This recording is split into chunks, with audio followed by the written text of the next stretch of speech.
The storm is expected to bring in.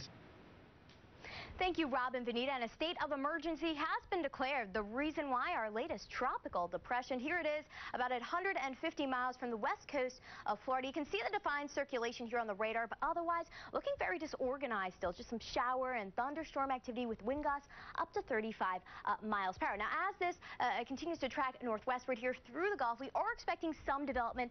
We're not calling for a hurricane here, but we are calling for tropical storm status, at least before it makes landfall on Thursday. But already this afternoon, we're talking bands of rain impacting the Gulf Coast from Louisiana all the way back through the Florida Panhandle. As mentioned, this is expected to make landfall early on your Thursday, southeastern parts of Louisiana. But we are looking at tropical storm force warnings out from New Orleans, extending back through Mobile into Destin, Florida. Our main impacts here, certainly heavy rain. We're talking locally 3 to 5 inches of rain. In some locations, up to 8 inches of rainfall. Now back to you, Rob and Vanita.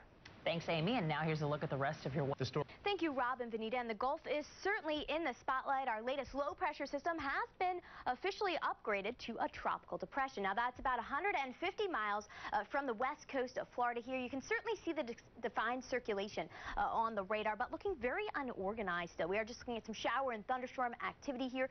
Sustained wind gusts up to 35 miles per hour. Now, as this tracks northwestward here through the Gulf, we are expecting it to strengthen before it makes landfall. So eventually, we are expecting this to be upgraded to tropical storm status here. So let's take a look at its path. Nothing major, but we are still looking at some pretty heavy rain. I think that's going to be our main impact when this is all said and done. So we are expecting landfall to be made early on your Thursday, southeastern parts of Louisiana. But the tropical storm force warnings are out from New Orleans, heading into Mobile, back into the Panhandle of Florida. Once it does make landfall, our main impacts here will be heavy rain, talking locally between 3 and 5 inches. Now back to you, Rob and Vanita. Our thanks to Amy. And now here's a look at the rest of your forecast.